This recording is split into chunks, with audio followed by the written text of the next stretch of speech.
La cultura son las artes, creencias, costumbres, instituciones y demás productos del trabajo y pensamiento humanos, todas juntas consideradas como una unidad, especialmente en lo que se refiere a una época o grupo social determinados.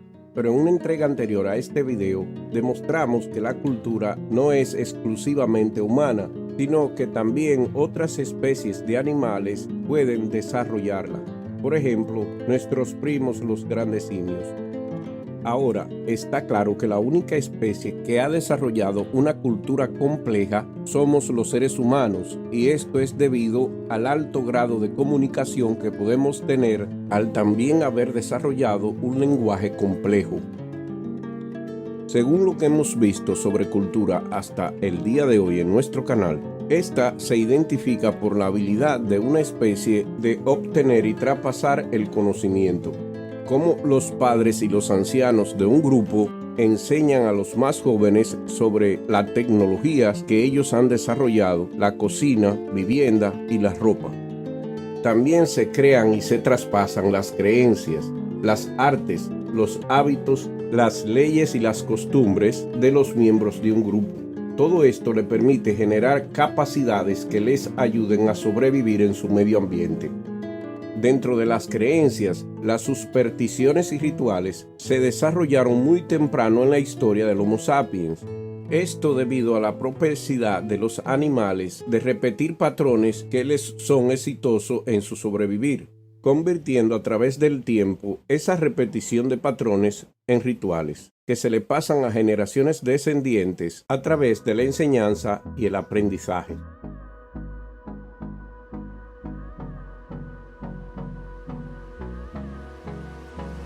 Una de las formas más antiguas de indicios de cultura son las expresiones artísticas de los primeros seres humanos. Desarrollamos estas formas de expresión debido a la capacidad de nuestro cerebro de funcionar de manera abstracta. Nos imaginamos y, como veremos más luego, alucinamos cosas irreales que en nuestra mente parecen ser reales. En el encierro de una cueva y bajo la soledad de la oscuridad, nuestro cerebro abstracto es activado.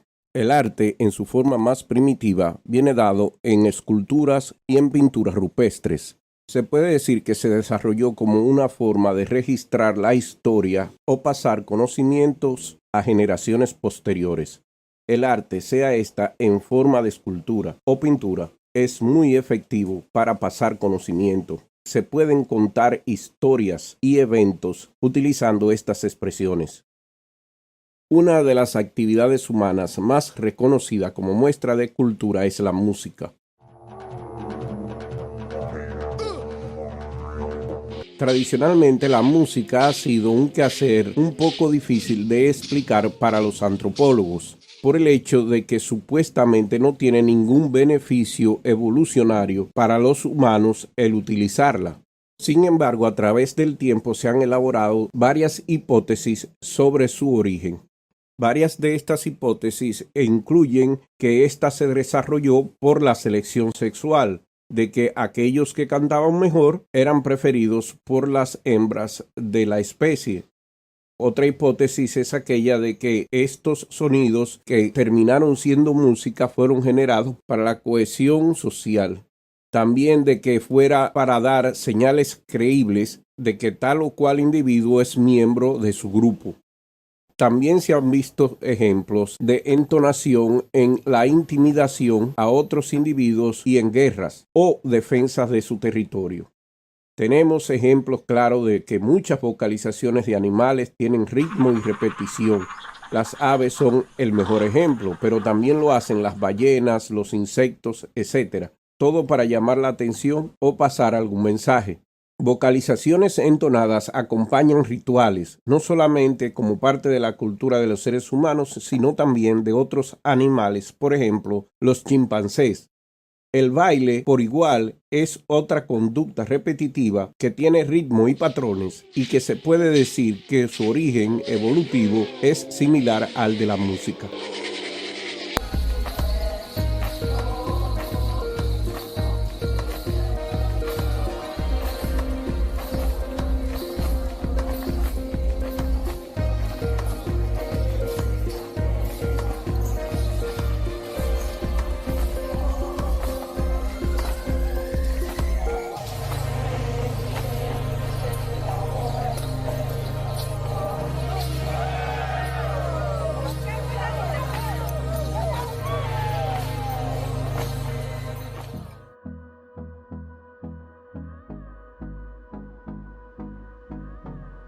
Un ejemplo que es repetido en varias civilizaciones a través de la prehistoria para la creación de supersticiones y rituales es el que tenemos documentado de México, en el cual el consumo del teonanacatl, que es un hongo llamado la carne de los dioses, transformaba a las personas, les hacía reír y bailar de manera incontrolable y alucinar sobre mundos y seres inexistentes.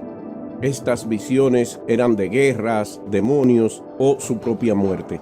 Otros se desvanecían llorando de manera incontrolable, mientras que otros se quedaban en su casa con miedo y reclusión meditativa. Después de estos sucesos, los miembros de la tribu se juntaban a analizar lo que había ocurrido y lo que habían visto, llegando a la conclusión que esto había ocurrido por los hongos dados al pueblo por el dios serpiente llamado Quetzalcóatl, y que consumirlos le daba el poder a la gente de comunión con sus dioses. Cuando los conquistadores llegaron a la América y vieron esto, trataron de borrar todo registro de estos rituales, pero más luego la población los revivió, esta vez sin incluir los sacrificios humanos. Hoy en día a estos hongos se le conoce como los hongos mágicos y todavía son objeto de consumo. Al igual que los aztecas, muchas otras civilizaciones antiguas llegaron a crear su sistema de supersticiones y creencias en base a la influencia de sustancias alucinógenas, de consecuencia muy parecida al químico LSD. Pinturas de hace 9000 años en cuevas de Algeria también muestran deidades cubiertas en hongos de mano, pies y cabeza. La ceremonia de la antigua Grecia, descrita por Platón y llamada Misterios Eleusianos, se dice que también era conducida bajo los efectos de hongos alucinógenos llamados ergot. En el día de hoy, muchas tribus indígenas, tanto de la Amazonia como de otras partes de las Américas, utilizan hongos u otras sustancias alucinógenas para comunicarse con mundos espirituales o hacer algún ritual de cura o alejamiento de malos espíritus. Estos utilizan la ayahuasca, el peyote, el mescaline y hongos psilocibe y psilocibin para lograr este objetivo. Es por eso que muchos antropólogos son de la opinión de que estas sustancias alucinógenas son las que han venido expandiendo la mente humana desde el Paleolítico. Y no hay nada nefasto detrás de esto, pues desde que el Homo sapiens existe sobre la Tierra, ha recolectado hongos para su nutrición. Es entendible que por accidente alguno de ellos haya comido uno de estos hongos y entrado a este mundo tan maravilloso para ellos que les hace repetir este ritual una y otra vez, y esto entonces se convierte en costumbre que es pasada de generación a generación. Así que la superstición no solamente viene dada por el efecto Forer de repetir cosas aunque no estén relacionadas con los resultados, o por explicar fenómenos físicos que no comprenden a la acción de algún ser imaginario que hoy le llamamos Dios, sino también como consecuencia del uso de sustancias alucinógenas, actividad que tenemos incluida a través de miles de años de existencia.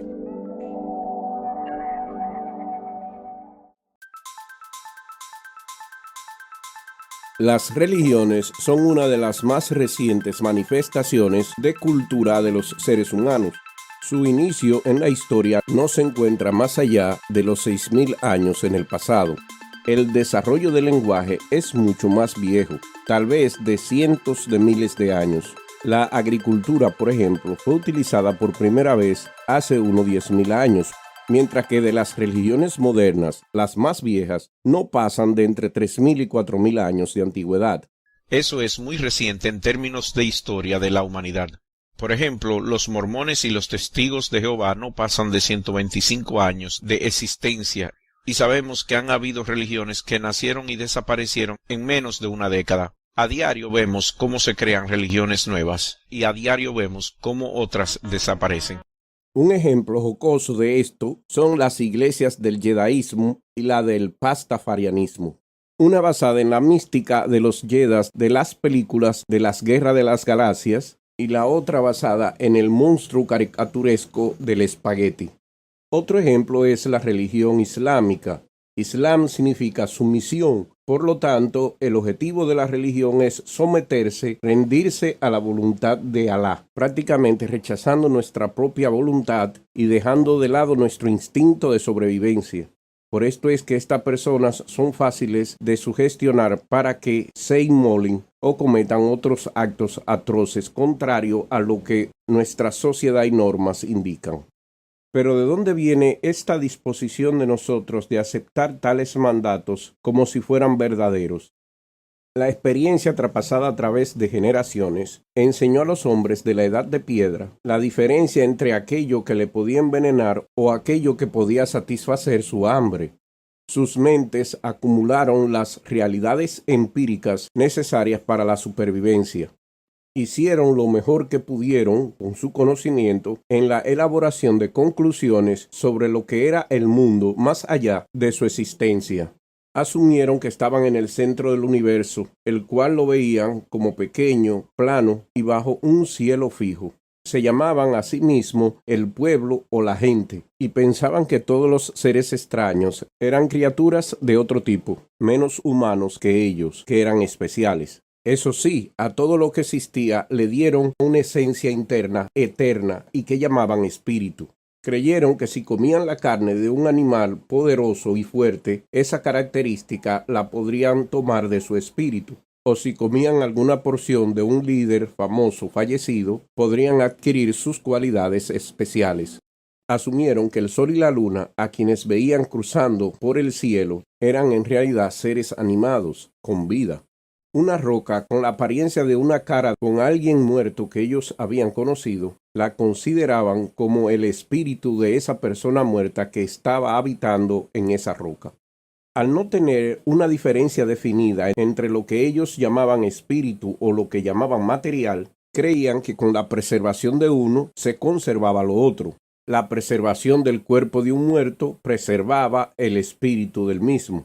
Ellos creían que el cuerpo del muerto se volvía flácido porque el espíritu le había abandonado, para irse al mundo invisible de los espíritus. No tenían ninguna necesidad de unir estas dos ideas del espíritu y la materialidad en una imagen coherente. A pesar de esas incoherencias, llegaron a asociar correctamente su propio movimiento con su deseo o su voluntad, y creían que todo movimiento era el producto de la voluntad de aquellos que se movían. Vieron a los insectos que se movían por su propia voluntad y asumieron que las plantas crecían debido a su voluntad interna. Vieron que el sol, la luna y las estrellas estaban bien cerca y moviéndose por su propia voluntad. Para estas gentes de la edad de piedra, voluntad era espíritu. Por lo tanto, por donde quiera que ellos miraran, veían a un mundo lleno de espíritus, o por usar otra palabra, lleno de dioses. Vieron a dioses dentro de todo lo que se movía. Había dioses en el viento y otros dentro de los ríos. Un dios viviendo dentro del mar hacía que las aguas se abalanzaran hacia la playa y luego se retirasen de nuevo. El sol para ellos entonces era un dios. Veían el reflejo de sus caras en el agua y creían que veían sus propios espíritus, no sus caras reales. Esos hombres atribuyeron casi todo lo que sucedía a los espíritus o a la magia. Relámpagos, truenos, lluvia, marea, la procreación y el fuego eran todo magia. El fuego era especial, no era solo un producto de la magia, sino que también era una manifestación del espíritu. Su visión del mundo fue pasada a generaciones posteriores y otros con historias ya inventadas. Estas eran historias que se contaban y se aceptaban sin reconocer una diferencia entre lo que era realidad o lo que era fantasía. Cada sociedad antigua tenía alguna historia sobre la creación, cada una con algún tipo de trama diferente. Sus narraciones describían su mundo de una manera que ellos podían entender. Habían historias de un dios que le creó utilizando la tierra y una historia, entre muchas otras, de que ellos habían sido creados utilizando la corteza de un árbol. De vez en cuando la gente introducía una excepción al orden universal. Estas excepciones eran la obra de espíritus malos o demonios, algo así como la maldad. Habían historias de el mal y el terror, historias de amenazas de algún tipo de demonio que producían mucho más emoción en la audiencia que aquellos que no auguraban mal alguno. Creían que si los dioses podían realizar actos de magia, ellos también podían realizar actos de magia. Las formas más antiguas de realizar actos de magia eran haciendo rituales de imitación, como pintar el rostro de una persona en el vientre de una madre embarazada, con la esperanza que la magia dentro de la imagen del dibujo fomentaría el nacimiento del niño. Estos cazadores-recolectores intentaban más sobrevivir que cambiar a su mundo. Tendían a creer que su mundo siempre iba a ser tal cual como sus dioses lo habían creado. No tenían ningún sentido del progreso social o imagen alguna de las capacidades de la humanidad, más allá que de sus propias capacidades. La inteligencia de estos hombres no estaba limitada por su cultura, pero sí por sus experiencias, y fue su confusión y poco entendimiento de lo que ellos llamaban pura voluntad o sus alucinaciones los que le llevó a pensar en espíritus sobrenaturales y dioses. Entonces, ¿de dónde vienen las religiones? Bueno, vienen de la voluntad del hombre. El hombre las ha creado para justificar lo que no entiende, el producto de la superstición. Si hubiera sido de otra forma, la sociedad moderna que vemos hoy hubiera aparecido mucho antes en nuestra historia.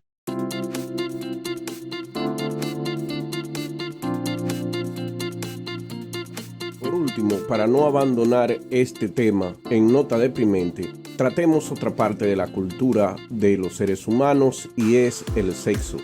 Bueno, también es parte de la cultura de otros animales, pero existe una razón por la que en términos de evolución los organismos tienen relaciones sexuales. Bueno, pues la respuesta es obvia, lo hacen para reproducirse. Puede haber muchas razones por las cuales el sexo facilita la adaptación. Conocemos las desventajas de la falta de variación y el sexo inyecta variación dentro de una especie. Pero ocurre que con los seres humanos y una que otra especie en la naturaleza, el sexo no solamente es para reproducción, sino que se hace de manera recreativa. ¿Qué beneficio trae el sexo no reproductivo a una especie dentro de la visión evolucionaria? Pero podemos asumir con seguridad que algo sobre la cópula debe ser gratificante para los individuos que lo hacen, o de lo contrario no correrían el riesgo de sufrir una lección al socializar tan íntimamente. Bueno, el beneficio es la reproducción y mantener sus genes, pero la variable que mueve a los individuos a hacerlo es que hay una gratificación, una recompensa placentera. Y ya existiendo esta recompensa y siendo nosotros criaturas creativas que hemos desarrollado un sentido para explorar numerosas formas de sentirnos bien, a los genitales sentirse bien cuando hacen esta acción, repetir el procedimiento la mayor cantidad de veces posible implicaría un mayor placer y felicidad. También hay otras razones que hemos extraído de la observación del comportamiento de otros animales, como la vinculación de interacción social. Eso trae un beneficio evolucionario, el intercambio de comportamiento afectivo, evitar el conflicto social, las parejas de mentores, el disfrute sexual o como demostración de rango social. Varias especies utilizan la actividad sexual como una forma de resolver el desacuerdo. Los bonobos son una especie famosa por utilizar el comportamiento sexual no reproductivo como medio de resolución de conflictos sociales. Así que en conclusión, el sexo no reproductivo o recreativo tiene una razón evolucionaria para existir, como lo tiene todo lo que hemos desarrollado como cultura. Todo para sobrevivir y perpetuar nuestra especie.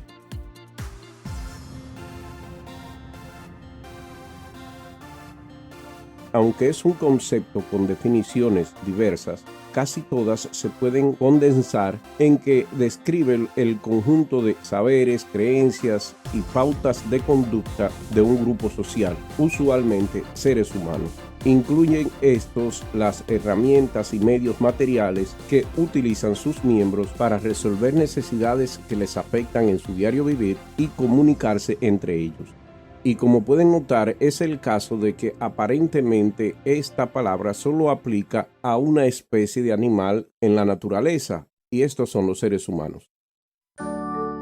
Desde hace tiempo hemos escuchado a los críticos de la evolución decir que era imposible que una población de seres humanos en su totalidad de un momento a otro aprendiera una nueva habilidad y que la utilizara para desarrollarse. Que esto tuvo que ser enraizado en nuestra memoria o nuestra cabeza por un Dios creador. Sin embargo, investigaciones científicas en las áreas de antropología, primatología, conciencia, cultura y aprendizaje apuntan a explicaciones más naturales y contrarias a que alguien nos programó para que actuáramos de esa manera. Y debido a que ha habido muchos avances, queremos enterarles de ellos. En excavaciones arqueológicas llevadas a cabo en África, se encontraron pruebas en 2 estratos adyacentes. En uno, chimpancés utilizaban herramientas para romper nueces y en otra, seres humanos utilizando herramientas de piedra para cortar carne. Esto demuestra que chimpancés y Homo sapiens estaban usando herramientas similares en el mismo lugar y el mismo tiempo en la edad de piedra hace unos 4.000 años. Pero a partir de ahí, la historia de nosotros ha sido muy diferente.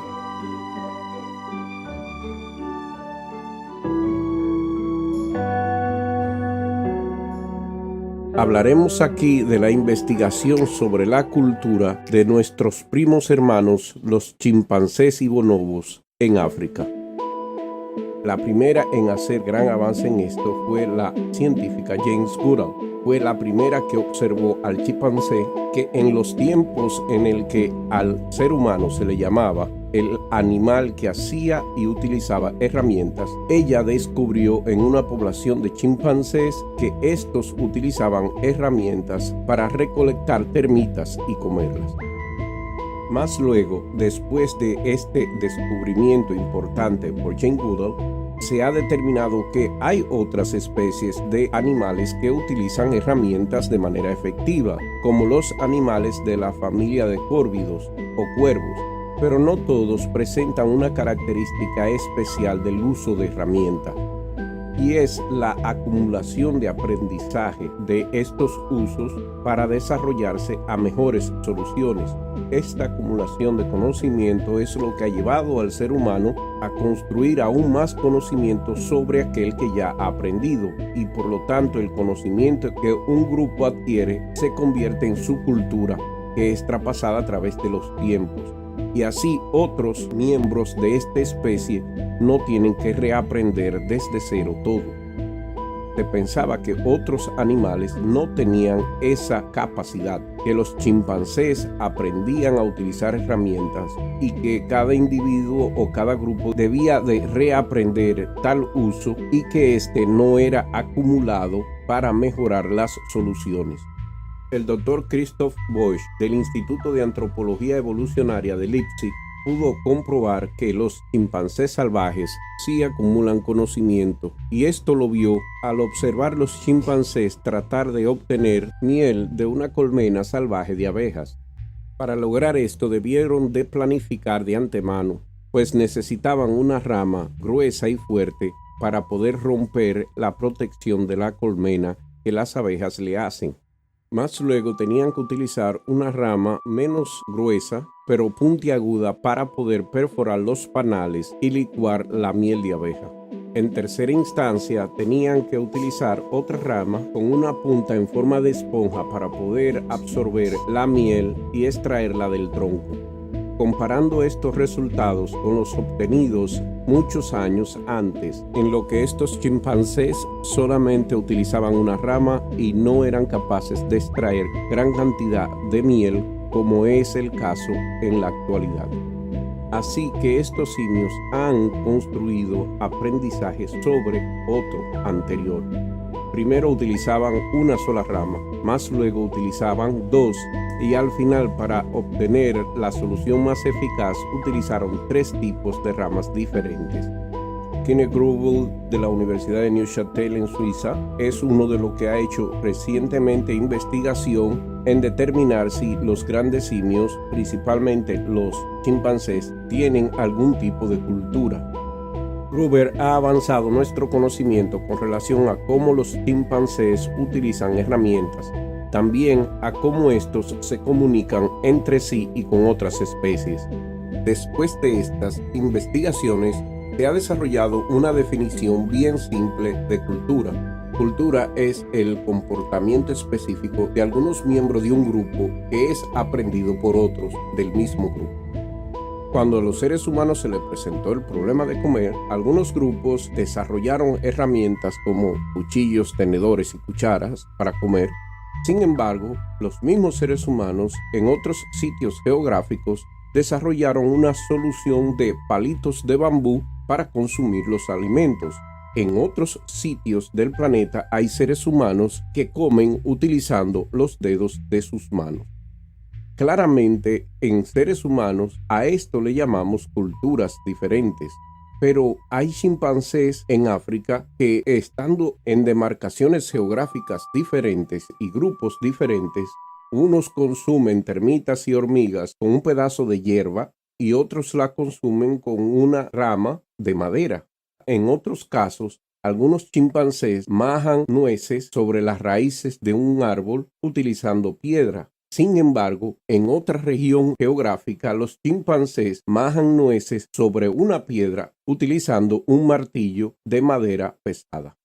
Estas formas diferentes de solucionar el problema de comer no indican tipos de cultura diferente en los chimpancés.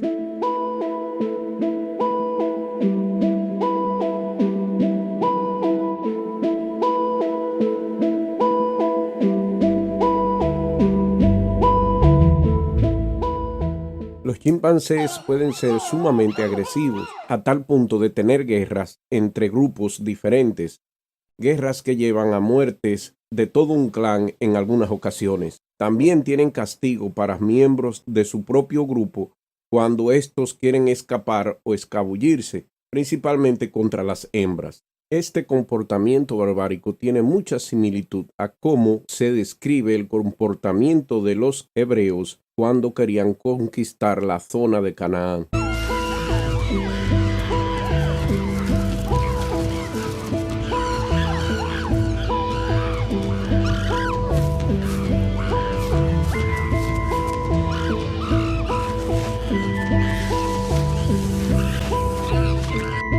Con relación al comportamiento violento entre los simios, tenemos una nota interesante. Y es que de todos los grupos estudiados de chimpancés, estos son sumamente violentos y están siempre dominados por un macho, haciendo estos grupos de facto patriarcales. Por el otro lado, la otra especie, los bonobos, son sumamente pacíficos y sexuales, y todos los grupos estudiados están dominados por una hembra de la especie, haciéndolo de facto una sociedad matriarcal. Los simios también muestran gestos que claramente los seres humanos también utilizamos. No se puede confundir a un chimpancé que pide por comida, o a uno que te dice que te alejes, o a uno que te pide ayuda, o a uno que te abraza o te alienta. Todos estos son comportamientos altamente sociables que nublan por completo la diferencia entre un gran simio y un ser humano. Tenemos el caso observado de dos hermanos gorilas que se quedaron detrás de su grupo para atender a su padre, que era el líder y que estaba enfermo de mucha edad. Este tardó 12 días en morir, y cuando murió, sus dos hijos se quedaron a su lado atendiéndole. Le limpiaban su cuerpo de todos los huevos que las moscas ponían.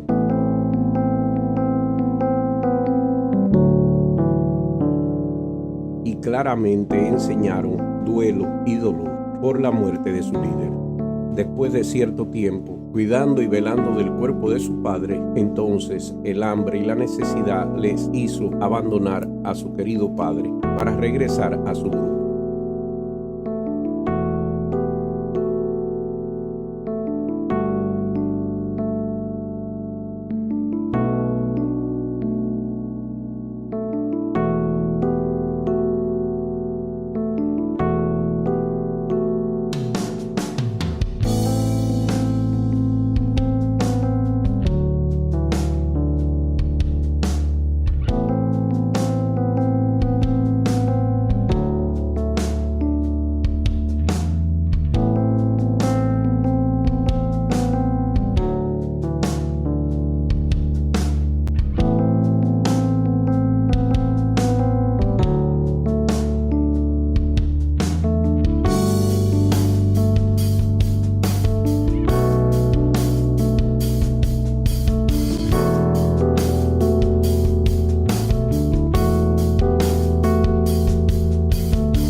En la segunda década del siglo XX se llevó a cabo el primer experimento antropológico con simios del género Pan o chimpancés.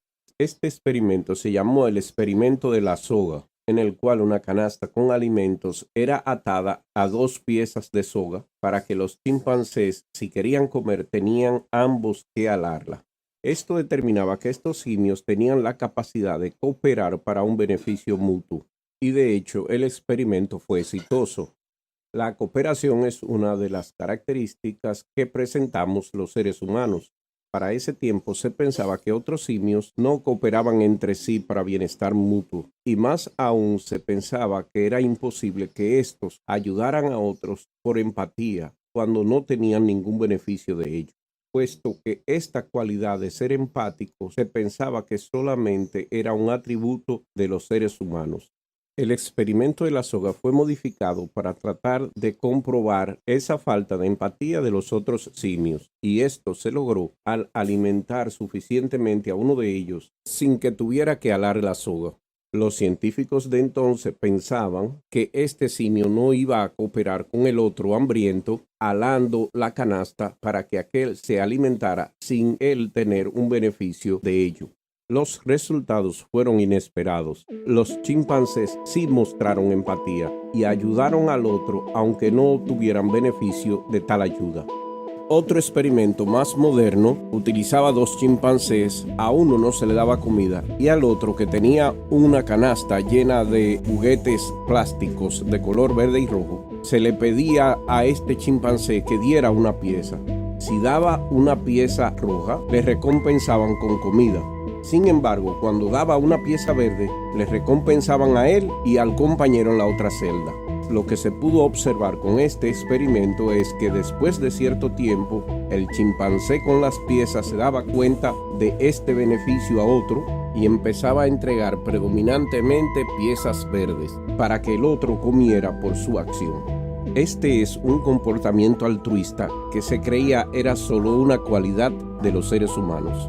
Pero a pesar de la violencia que unos miembros de estos simios presentaban, siempre después de conflicto hubo un periodo de reconciliación, donde se amendaban las heridas, se consolaban a los perdidos y se volvían a establecer pactos, alianzas y amistades.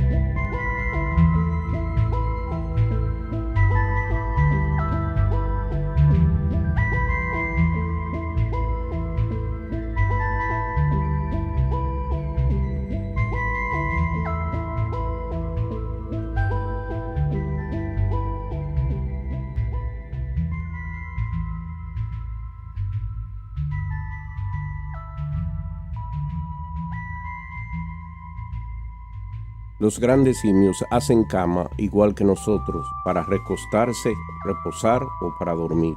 Pueden reconocerse al verse en un espejo y utilizarlo como herramienta para examinarse heridas en su cuerpo. Toman medicina para curar sus enfermedades.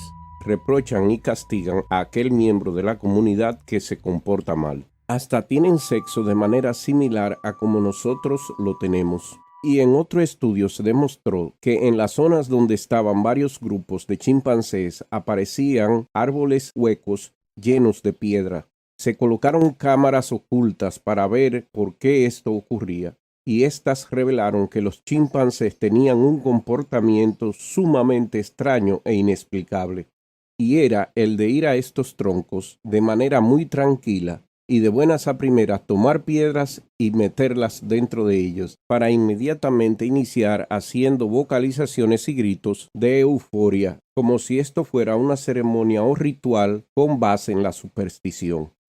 Cuando analizamos la investigación científica y observamos estos comportamientos, no podemos evitar calificar esto como cultura. Los grandes simios desarrollan cultura, al igual que nosotros. A estos solo le falta el desarrollo de un lenguaje complicado para que seamos totalmente iguales.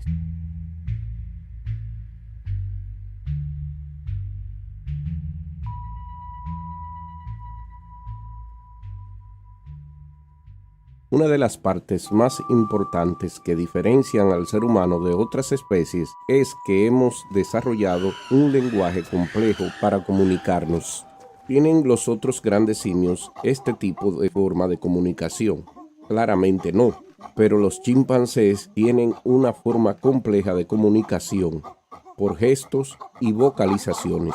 Inclusive pueden entender las vocalizaciones de otras especies y usarlas en su beneficio.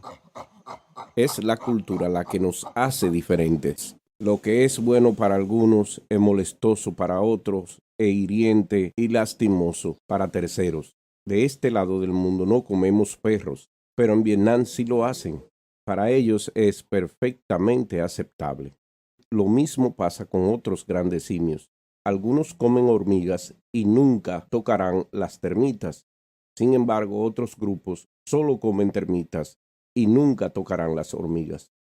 La idea para la convivencia es entonces aprender y aceptar otras culturas, y así evitamos ofender, lastimar o discriminar a otros. Si tiene alguna duda de la humanidad de estos simios, he aquí un ejemplo que le hará cambiar de parecer. Esta es una chimpancé que ha estado en cautiverio e investigación por espacio de 59 años. A la edad de 59 años, esta chimpancé ha superado por mucho la edad promedio de esta especie, que es 45-46 años. Cuando era claro que ésta estaba muriendo de vieja edad, el profesor que la estudió un medio siglo antes fue informado de la eventual muerte de esta chimpancé. Dicho profesor viajó al zoológico donde ella se encontraba para estar con ellas en sus últimos días. Este video muestra cuándo se encontraron.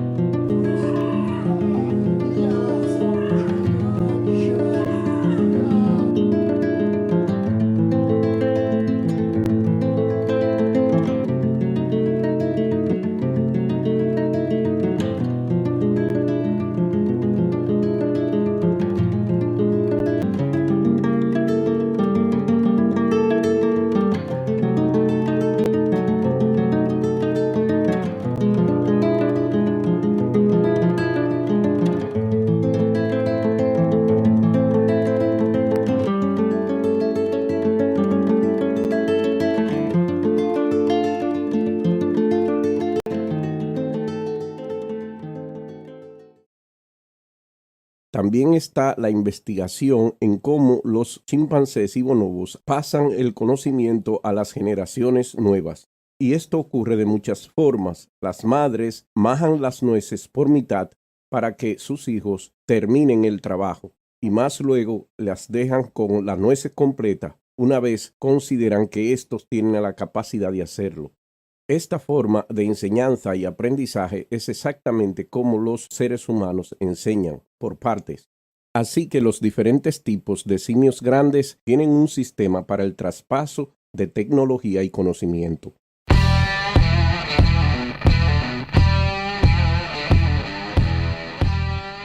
Es la cultura la que nos hace diferentes. Lo que es bueno para algunos es molestoso para otros, e hiriente y lastimoso para terceros. De este lado del mundo no comemos perros, pero en Vietnam sí lo hacen. Para ellos es perfectamente aceptable. Lo mismo pasa con otros grandes simios. Algunos comen hormigas y nunca tocarán las termitas. Sin embargo, otros grupos solo comen termitas y nunca tocarán las hormigas. La idea para la convivencia es entonces aprender y aceptar otras culturas, y así evitamos ofender, lastimar o discriminar a otros. Aún así, meteremos la pata en nuestras relaciones fuera de nuestra cultura. Bueno, deberíamos aprender de los chimpancés y después de la disputa llegar a la reconciliación y renovar las alianzas. Ahora, si después de haber escuchado todo esto que le presentamos en este video, usted se preguntaría si los simios son todos tan parecidos, inteligentes con culturas propias, ¿por qué los Homo sapiens dominan el planeta y no algún otro de los simios? Bueno, la respuesta está en que la hembra de nuestra especie Homo sapiens puede parir todos los años y llegar a tener en su vida hasta 15 crías. Los chimpancés, bonobos, orangutanes y gorilas solo pueden reproducirse una vez cada 4 o 5 años y sus hembras solo pueden tener unas 4 crías en toda su vida. Nosotros les ganamos la dominación planetaria a número puros. Nos reproducimos 3 veces más rápido que ellos, y eso en el proceso evolutivo de las especies es una ventaja imposible de superar. Pero si tenemos tanta ventaja, ¿por qué estas especies no se han extinguido al día de hoy? Bueno, por uno de los procesos de la evolución, que es el aislamiento. Ellos están aislados en zonas que no visitamos hasta ahora. Muchos de estos primates están siendo sumamente amenazados por la invasión de los seres humanos en sus territorios y la destrucción de su medio ambiente. El hecho de que tenemos estos simios el día de hoy se debe porque nosotros les protegemos de nosotros mismos. La buena conciencia de algunos seres humanos y los programas de conservación han sido la salvación de nuestros primos hermanos. Antropólogos y primatólogos hoy en día continúan creando experimentos y haciendo observaciones sobre los grandes simios para poder determinar su nivel de cultura y conciencia, y tal vez así llegar a entender cómo nosotros, los seres humanos, llegamos a obtener la nuestra. Es así que muy a pesar de aquellos que no consideran a los seres humanos una especie más del reino animal, todo apunta a que sí somos animales que para su supervivencia desarrollaron herramientas, tecnología, cultura y conciencia. Aunque nuestra cultura sea más sofisticada, es similar a la de los grandes simios, solo que el aislamiento y presiones evolutivas diferentes nos llevaron por caminos diferentes. En fin, los seres humanos somos animales, somos primates y al final todos somos simios. Simios que como producto de nuestra superstición y usando nuestra propia voluntad, creamos religiones, dioses y culturas. Muchas gracias por su atención.